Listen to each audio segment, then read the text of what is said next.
This is a being and becoming midday reset. Take a breath.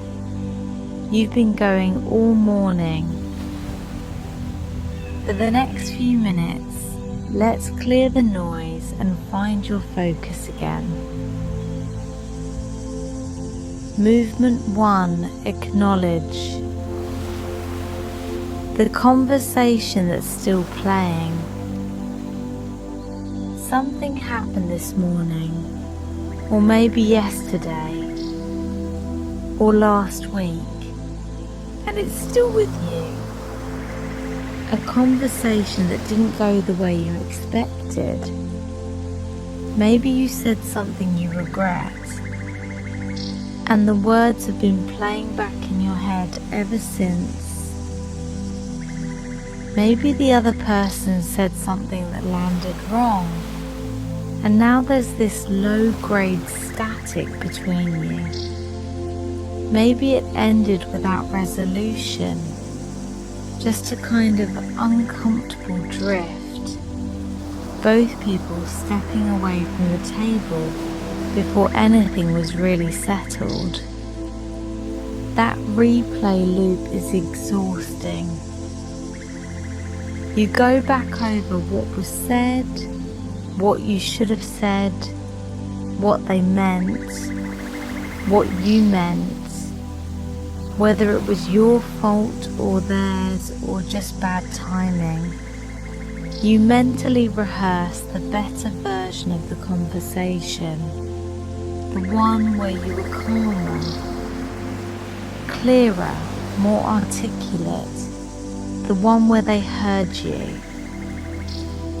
And then you come back to the reality, which is that the conversation already happened and you're still in the middle of your day. This is one of the most universally human professional experiences there is. Conversations go sideways. Good people with good intentions misread each other. Reasonable people disagree, and sometimes the disagreement gets sharp before it gets resolved. Someone pushes a button they didn't know existed. Someone goes quiet when they needed to speak up. Someone says too much. This is not exceptional. This is the texture of working with other people. People who are stressed and tired and carrying things you can't see. What's worth naming before anything else is that the fact that it's bothering you says something clear. You care about the relationship or the outcome or both. You want things to be right between you and this person. That's not weakness. That's the thing that makes you someone worth working with. So let's get you a little steadier. Let's bring this back into focus, because there are actually some simple, grounded things you can do. And thinking clearly about which one fits your situation will help more than another loop through that replay. Movement 2, recalibrate. What actually went wrong and what to do about it. Most conversations that go wrong fall into one of two categories, and knowing which category you're in changes everything about what you do next. The first category is a content misalignment. Something factual or logistical got confused. You understood the scope differently. You had different assumptions about the timeline, the decision, the plan. Nobody was being difficult. You were both just working from different maps of the same territory. These conversations feel frustrating in the moment, but they're actually the easier ones to repair. You just need to get in the same room, literally or figuratively, and align on the facts. No grudges required. The second category is a relationship rupture. Something landed as a personal slight, even if it wasn't intended as one. Someone felt dismissed or underestimated or not listened to. The tone went somewhere uncomfortable. Trust got nicked. These conversations need a different kind of attention, not just clarity, but care. Here's the distinction that matters most when you are deciding what to do. Are you trying to repair the conversation or relitigate it?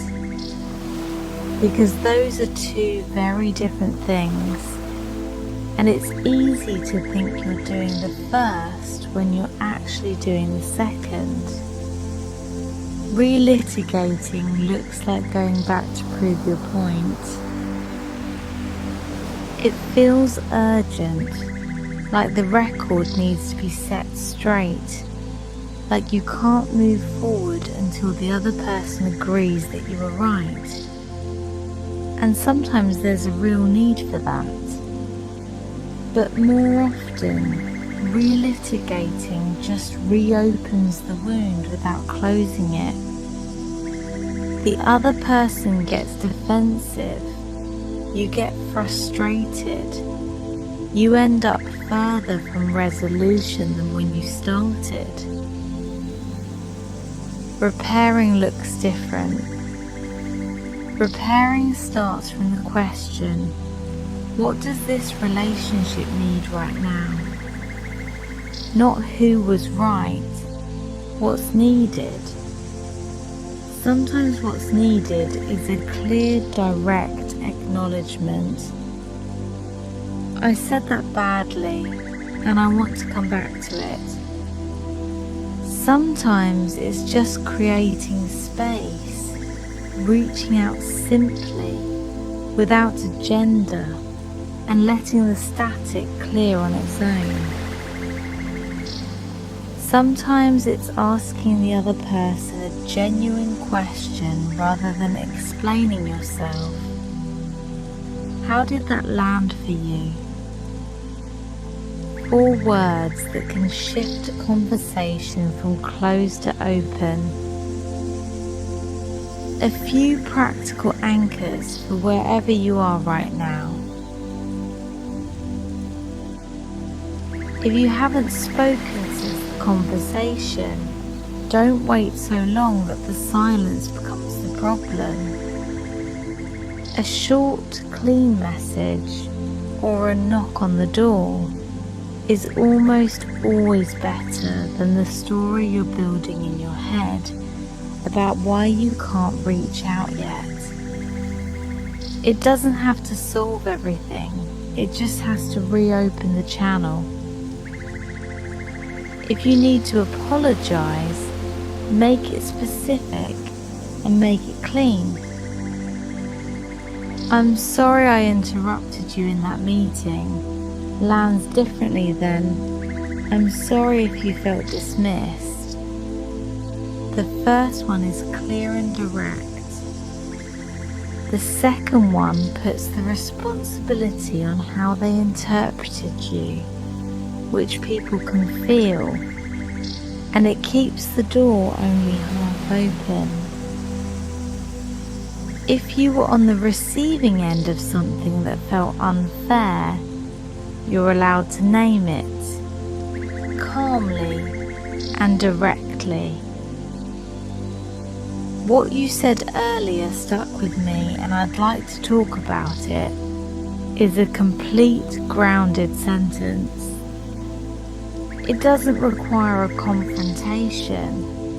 It just requires that you value the relationship enough to be honest. And if you genuinely don't know what went wrong, if you walked away confused about why the other person's energy shifted, or why the conversation ended where it did, that's worth acknowledging too. I feel like something's off between us, and I'd rather address it than ignore it. Is a clean way to open a door you can't quite see through yet. One more thing worth holding on to. Most difficult conversations aren't as fragile as they feel from the inside. The relationship has more elasticity than the replay loop suggests. People recover from tense exchanges all the time. They move through disagreement, find their footing, and come out on the other side with something closer to mutual understanding than they had before.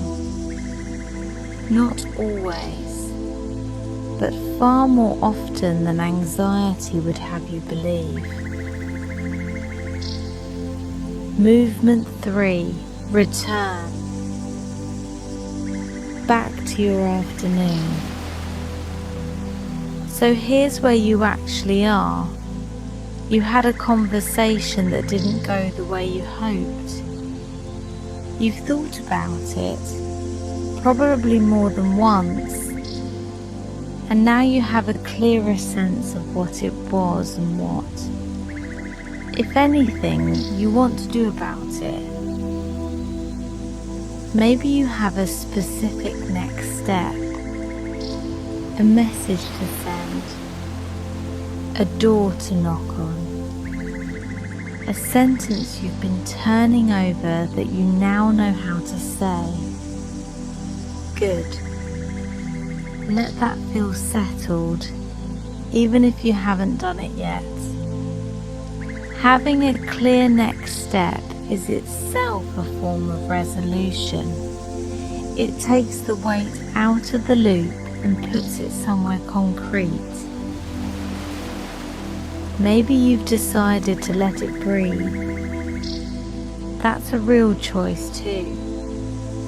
Not every difficult conversation needs an immediate follow-up. Some of them need time more than they need words. You can hold the awareness without forcing the repair, and trust that the right moment will become obvious when it arrives. Either way, what you don't need is to carry the whole weight of it through the rest of your afternoon. You've thought it through. You know what kind of misalignment this is. You know what repair looks like versus relitigating. You have a sense of what this relationship needs. That's enough to work with. That's more than most people have when they walk back into their day after a hard conversation. Your next meeting, your next task, your next conversation, those things deserve your full attention, not a fraction of it, while the rest keeps running the replay. The steadiest thing you can do for the difficult conversation you had is be fully present in the ones that come next. That presence, that groundedness, it carries over. It makes the repair, when it comes, feel natural rather than forced. Let the thinking settle. You've done the useful part of it. What's left will come when it needs to. That's your reset. Go back to your afternoon and to whoever's been waiting. And if you need another minute before you do, the music is here. Let it finish. There's no rush.